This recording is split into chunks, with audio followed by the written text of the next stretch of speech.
Assalamualaikum warahmatullahi wabarakatuh. Hari-hari ini di Indonesia, khususnya di kota-kota besar, puluhan ribu, bahkan ratusan ribu orang berburu vaksin. Mereka mencari-cari peluang vaksinasi, sampai rela berdiri berjam-jam. Ini mereka lakukan demi ikhtiar maksimal untuk menghadapi wabah COVID-19. Tapi di sisi yang lain, masih banyak orang yang justru bersikap sebaliknya. Lari dari vaksin. Mereka menolak vaksinasi dengan berbagai alasan. Ada yang sekedar takut jarum suntik. Ada yang takut efek vaksinasi. Ada yang merasa tidak perlu karena hingga kini belum meyakini keberadaan COVID-19. Bahkan ada pula yang meragukan kehalalannya. Meski Majelis Ulama Indonesia, Nahdlatul Ulama, dan Muhammadiyah sebagai organisasi Islam besar di Indonesia telah menyatakan kebolehan vaksin yang beredar di Indonesia. Baik itu Sinovac maupun AstraZeneca. Tahukah Anda mengapa mereka membolehkan vaksinasi kepada umat Islam? Mari kita mencoba untuk menguak, memahaminya dengan sederhana. Saudara, sebagaimana yang kita pahami bersama, bahwa pedoman utama kita hidup sebagai umat Islam adalah Al-Quran dan Sunnah Nabi. Secara tekstual, vaksin tidak disebut dalam Al-Quran maupun As-Sunnah. Maka diperlukan ijtihad, istinbat hukum, atau penggalian hukum dengan dasar ayat-ayat Al-Quran maupun As-Sunnah dan kaidah-kaidah fiqhiyah untuk menentukan status kehalalannya. Secara prinsip, Al-Quran menegaskan bahwa apa yang ada di bumi dan alam semesta ini dijadikan oleh Allah untuk manusia. Di dalam surat Al-Baqarah ayat 29, Allah berfirman, "Huwallazi khalaqalakum ma fil ardi jami'a." Dialah zat yang menjadikan untuk kamu apa-apa yang ada di bumi ini semuanya. Di dalam ayat yang lain, dalam surat Al-Jathiyah 13, Allah juga berfirman, "Wa sakhkhara lakum ma fis samawati wa ma fil ardi jami'an min inna fi dzalika laayatil liqaumin yatafakkarun." Dan Dia telah menundukkan untukmu apa yang ada di langit dan apa yang di bumi semuanya sebagai rahmat daripadanya. Sesungguhnya pada yang demikian itu benar-benar terdapat tanda-tanda kekuasaan Allah bagi kaum yang berfikir. Dan banyak lagi ayat yang lain yang menyatakan bahwa segala apa yang ada di langit dan bumi ini memang diperuntukkan bagi manusia sebagai nikmat dari Allah Subhanahu wa ta'ala. Berangkat dari ayat-ayat tersebut, maka muncullah kaidah al-aslu fil asya al-ibahah.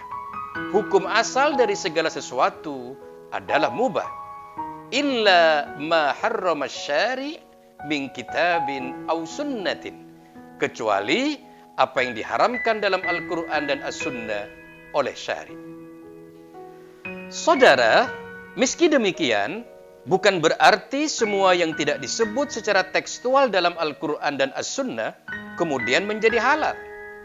Karena Al-Quran dan As-Sunnah telah memberi rambu-rambu secara garis besar untuk hal-hal yang tidak disebut secara rinci sebagai dasar untuk melakukan penggalian hukum, penggalian makna, maupun untuk melakukan analogi atau kias. Terkait hal-hal yang kita konsumsi misalnya, Al-Quran sudah memberi rambu bahwa apa yang kita konsumsi, baik sebagai makanan maupun sebagai obat, haruslah halal dan thayyib. Allah berfirman di dalam Al-Quran, "Ya ayyuhan nas, kulu mimma fil ardi halalan thayyiba." Wahai sekalian manusia, makanlah yang halal lagi baik dari apa yang terdapat di bumi. Saudara, perlu diketahui bahwa faktor halal berkaitan dengan dua hal. Pertama, berkaitan dengan zatnya, lidatihi. Yang kedua, berkaitan dengan nun zat, ghairu lidatihi. Faktor zat berarti bahwa materi yang kita konsumsi bukanlah materi yang secara jelas diharamkan oleh syariat. Seperti khamr, babi, bangkai, dan darah. Sedangkan faktor nun zat itu terkait dengan cara perolehannya, cara pengolahannya, dan lain-lain. Beras misalnya, zatnya halal. Namun hukumnya bisa berubah menjadi haram ketika diperoleh dari mencuri. Sementara faktor tayyib, menurut Imam Ibnu Katsir rahimahullah, adalah sesuatu yang baik, yang tidak membahayakan tubuh dan akal fikiran. Mustataban fi nafsih, ghaira dharrin lil abdani wala lil uqul. Saudara, pihak yang paling mengetahui apakah sesuatu itu baik untuk fisik dan akal fikiran tentunya adalah orang-orang yang berkompeten dalam bidang ini. Bisa ahli gizi, bisa tenaga medis. Meski secara zat halal, tapi membahayakan fisik dan psikis seseorang dan tidak layak konsumsi, maka barang tersebut harus kita hindari. Dari segi zat, sebagaimana hasil audit dari tim MUI yang terdiri dari Komisi Fatwa dan LP POM MUI, vaksin Sinovac yang dibuat dengan platform virus yang dimatikan ini tidak mengandung materi yang diharamkan oleh syariat. Sementara dari segi non-zat, seperti proses produksinya dan media pengembangbiakannya juga dinyatakan tidak bermasalah atau tidak mengandung barang najis. Dengan demikian saudara, unsur halal sudah terpenuhi. Bagaimana dengan unsur thayyib? Dr. Syahrizal Syarif, MPH PhD, epidemiolog Universitas Indonesia, yang juga pengurus PBNU menyatakan bahwa vaksin memberi manfaat yang besar untuk menghindarkan seseorang dari efek fatal akibat terpapar COVID-19.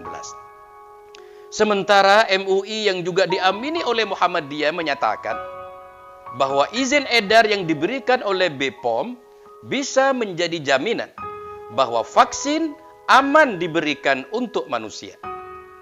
Dengan demikian, unsur thayyib pada vaksin Sinovac menurut mereka bisa terpenuhi. Apalagi baginda Nabi Muhammad SAW bersabda, "Tadawau fa innallaha azza wa jalla lam yada' da'an illa wada'a lahu dawa'an ghaira da'in wahidin al-harab." Berobatlah karena sesungguhnya Allah tidak membuat suatu penyakit kecuali membuat pula obatnya kecuali satu penyakit, yaitu penyakit pikun atau tua. Saudara, di sisi lain ada kaidah fikhiyah yang menyatakan al-amru bisyai' amrun biwasailih. Perintah terhadap suatu perbuatan berarti perintah juga bagi perkara yang menjadi perantara terlaksananya perbuatan tersebut. Dengan demikian, perintah Nabi kepada kita untuk berobat berarti perintah kepada kita untuk membuat obatnya. Baik obat untuk mencegah maupun untuk mengobati. Dan salah satu obat pencegahan dari COVID-19 adalah vaksin yang dalam hal ini adalah vaksin Sinovac. Itulah sebabnya saudara, baik MUI, Nahdlatul Ulama maupun Muhammadiyah kemudian sepakat memberi dukungan penggunaan vaksin Sinovac sebagai ikhtiar melawan COVID-19. Bagaimana dengan status vaksin AstraZeneca? Insya Allah akan saya bahas di video berikutnya. Wassalamualaikum warahmatullahi wabarakatuh.